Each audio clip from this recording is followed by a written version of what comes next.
Hello and welcome to Good Morning KU. I'm Jamie. And I'm Kai Christensen. And what we're going to do today is we're just going to go look at what some of our crew and other co-hosts did over their fall break. So first we have Ashley, who is in this picture on a plane to New York where she took a vacation. Mm-hmm.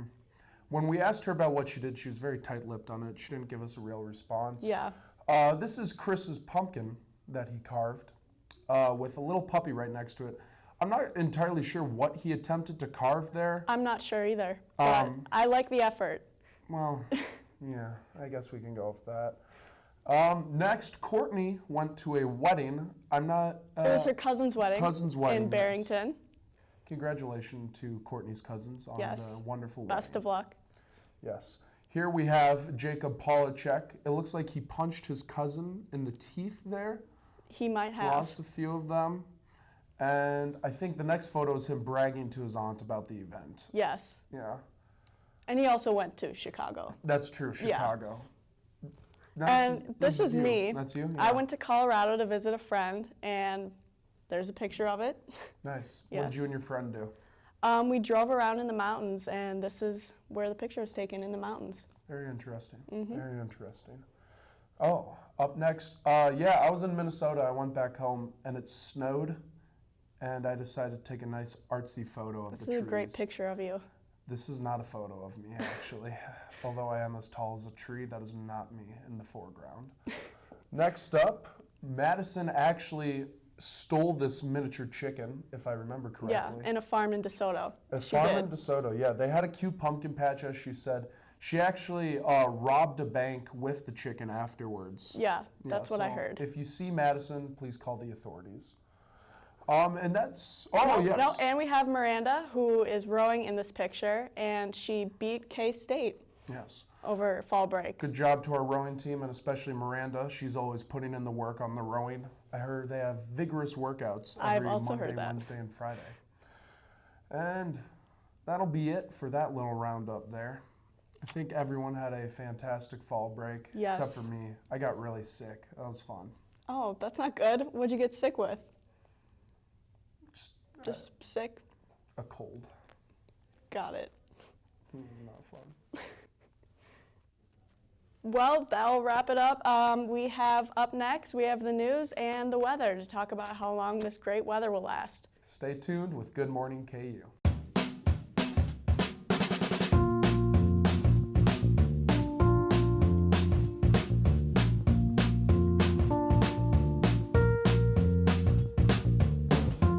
When you shop local in the heart of the city, you support the people that make our community thrive. The money you spend here stays here, in this place we call our home. Lawrence, Kansas, where there's good old-fashioned hometown pride. Eat local, drink local, shop local. Welcome back, everyone. My name is Jordan Nicole, and I'm here with the lovely Kerry Benson. How are you doing today? I'm excellent. I am right. always excellent. Always excellent. I like that. Okay, so I went on to Rate My Professor. Don't tell me. I have never looked at that. Don't tell me. No, I looked, and I just wanted to tell you what your ratings were. Don't. So your overall quality, you have 4.2 out of 5 stars. I think you should give yourself a pat on the back for that. 94% of people said they would take your class again. That's pretty impressive. Okay. And the difficulty rating is 3.1. I need to pick that up a notch. I don't know. Okay, so I wrote down a few quotes from previous students, and I'm just going to read you some of those quotes, and you can tell me what you think about that. Alrighty. So it says, Professor Benson gave me the best journalism 101 experience. I would absolutely take it again. Her lectures were hilarious and made me want to show up to class. Tests weren't bad at all. As long as you pay attention and do your work, you'll be fine. There you go. That's and good then advice. This one was just cute. It says, KB is one of the funniest lectures. What do you think about that? I want to be meaningful. I want to be, when you leave college to know something, when you leave my class to know something. Yeah. I mean, I could be funny out in the street. I could be funny in front of Wesco. I want to be. Yeah. I think the first day when I joined your class, I noticed that there was a difference in your delivery. You brought a sense of authenticity, but still remaining relevant to what's going on in society. So how do you do that? Because I hear people talk about as their career path evolves and changes that it's hard to remain relevant. Is that something that you think about? I think it's something I think about now. Yeah. But I've always been that person who pays attention. Just pays attention. What's going on? I know what's happening in the world. I know what's happening in the United States. I know what's happening in cultures. I know what's happening in subcultures. It's like, just pay attention. Yeah. And it's interesting. So I do it in part for my job, but I do it mostly for me. Interesting. So I read somewhere that you graduated with honors from Columbia. You're Columbia University in the city of New York at 116th and Broadway. She's no dummy. Like summa cum laude, Just right? whatever, 4.0, 4.0. bunch of fours. So she's very smart. But my question is, in class you talked about how you had a career path and the emergency room, and you were a nurse for one point, and then you wrote music for country? Or country music? Jingles was Jingles. I don't know how that Okay. morphed into country. Yes. I couldn't afford to put myself through college.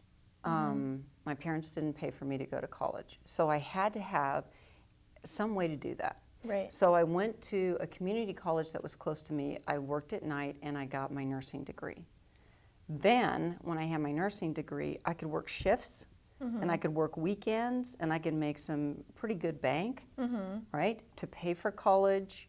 And so that's how I paid my way through college. In Interesting. fact, when I was at Columbia, there were times when I needed that nursing license. Oh, I bet. You know, it was like, Yeah. Yeah.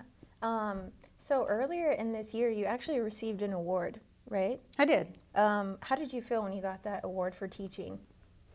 Did you expect it, or were you just like, yeah, I deserve that? Well, I did expect it before the award ceremony because they told me that I had Okay. to show up Yeah. to get it.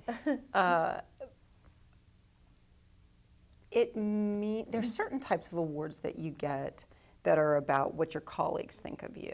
There's awards that faculty get for some other achievement, research, whatever. There's only a couple awards that come from students, from what students say.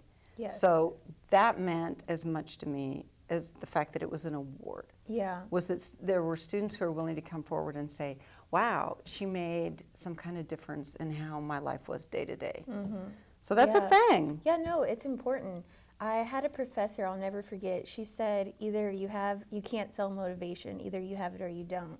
And I agree with that, but then I took your class and I was like, I feel like in a sense like you are selling it, because people come and they close their laptops and they're not on ESPN and they're engaged. Or maybe it's the fear that you put in them to pay attention, that you're going to call on them. But how do you do that? Is it just being yourself? Or yeah. It is. Okay. Well, and the other thing too is I treat people how I would want to be treated. And I remember when I was a student, I wanted people to know my name. I mean, they're grading me. They should at least know my name. And I wanted people to see me. Yeah. Not like in some weird, but just like, hey, we're two human beings in the same room at the same time talking about the same thing. I should know who you are. You should know who I am. So that's kind of how I approach it is, Okay. those are my people. Yeah, no, I totally understand that. And lastly, the first day of class, you asked this question and you said, what do you know today? And you kept saying, what do you know today? What do you know today? And I was sitting in the class and I'm like, well, what do I know today? I was trying to think of something like, I know Spanish. And I went home and I was like, wow, when I started to think about it in terms of what do I know today in media, what do I know about myself personally, I felt like I was already growing as a person because I was starting to look at the world from a journalistic standpoint. So what do you know about yourself today that you didn't know yesterday? Man, you threw it back on me. First of all, let me have a moment and say thank you for saying that, because that's like a little tiny award you just gave me. What do I know about myself today? I know that I am happy that I chose the path, the convoluted path I took to get to KU. Because if you had told me when I was 20 that I was going to be here, I would have said absolutely not, ever. Mm-hmm. But that's what I would say, that I'm happy about that. Every day I'm happy. I like that. Kerry Benson, everybody. She's happy, and we're happy that we had her today. All right, thank you. Where you go to college makes a statement about you. This place will become a part of you, your identity for life.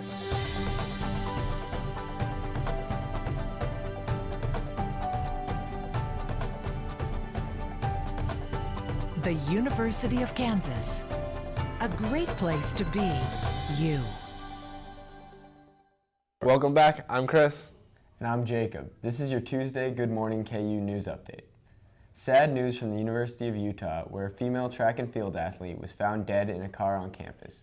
Police quickly pursued a suspect and found him dead inside a church from a self-inflicted gunshot. This is the second slaying of a university student this semester. The university has canceled all classes today. Fans of Ernest Hemingway will be delighted to hear that 2 rarely seen stories are set to be released next year. The short stories Indian Country and the White Army and the Monument will be included in the special reissue of the classic For Whom the Bell Tolls. Hemingway wrote the stories in 1956, reflecting upon his time as a correspondent and participant in World War II. He told the publisher that the stories needed to come out after his death because they were a little shocking and dealt with irregular troops in combat and with people who actually kill people. The founder of the #MeToo movement will be on the KU campus tonight.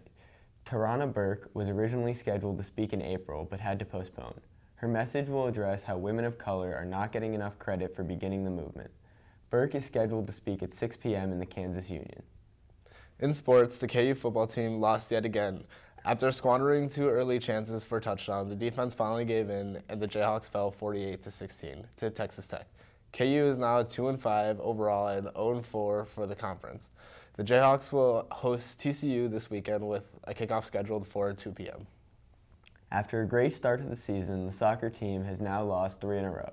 After losses to Texas Tech, Texas, and Baylor last week, the Jayhawks will hit the road to close the regular season against West Virginia. KU is currently 10-5-2 on the season and 4-4 in the Big 12 Conference. The volleyball team has also lost 2 in a row, and on Saturday, the Jayhawks may have lost more than just the match. Freshman setter Cameron Ennis injured her ankle in the first set and did not return. Senior Gabby Simpson was then forced to set the entire rotation, taking away her skills as a blocker and a hitter. KU is now 13-6 overall and 6-2 in the conference. And of course, the basketball season begins this week with exhibition games for both the men's and women's teams. The men will host Emporia State on Thursday night at 7 p.m., while the women begin on Sunday afternoon against Fort Hays State. Both games are in Allen Fieldhouse.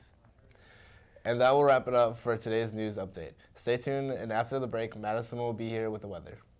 For students searching for a way to stay active in an outdoorsy way, the City of Lawrence has bike trails running in every direction, and with the new bike share program, we can stay in shape as we tour the sights of our beautiful city. Clinton Lake is only a short 30-minute bike ride away from Daisy Hill and has the most incredible sunset location in all of Lawrence. Walking campus may give you the KU calves, but biking can give you the KU thighs. Bike Lawrence today.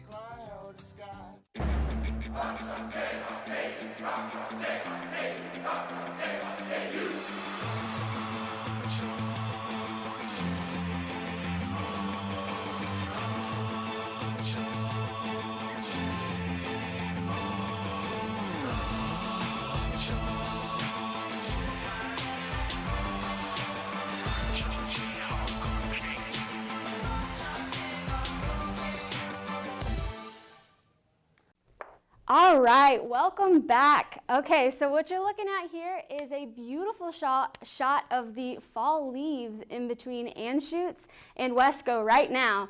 So everybody's leaving their class, enjoying the cool weather, and you know, we're gonna continue to see that as we move into this coming week, and you know, we're gonna be holding on to these fall-like temperatures and seeing it pretty constant. Like today, we're going to be seeing a high of around 64. A little bit cooler than yesterday. I think we were in the 70s yesterday.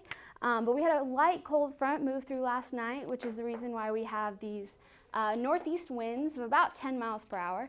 And clear skies. Those winds are keeping our skies pretty clear, and we might see some clouds pop up this afternoon, but overall, I think it's going to be a beautiful day and a beautiful week to get outside and really enjoy the weather and the fall leaves and stuff.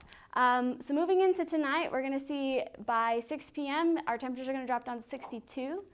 Our winds are going to pick up into the afternoon and then start to lighten up into the evening. So by around 9, we'll be down to 50 and we'll be down to like a 7-mile-per-hour wind. So again, nothing major going on, but as we move into Thursday, that's when things are going to be really fun. We have the first basketball of the season versus Emporia State. So at tip-off at 7 p.m., we're going to see clearish skies. It's going to be kind of cloudy throughout the day, so it's not going to get super warm, but it's still going to stay pretty cool. So we're going to be seeing temperatures of 48 at tip-off, and then as we move into the fourth quarter, we'll be down to around 44. So it's going to be cloudy that day. It's going to be cold. Make sure you have a jacket as you're moving around. And again, this is pretty much what we're going to be seeing for most of the week. Into tomorrow, we're going to be seeing temperatures of 61. We're going to cool off a little bit. We'll be down into the 50s for Thursday and Friday and into the weekend. And then by Monday and Tuesday, we'll be back up into the 60s. Our lows, we haven't had any frost yet, and it doesn't look like it's going to happen this week either. Our temperatures are pretty consistent, and they're pretty much going to stay that way for this week. So thank you so much for joining. We'll be back with more this time next week. Bye.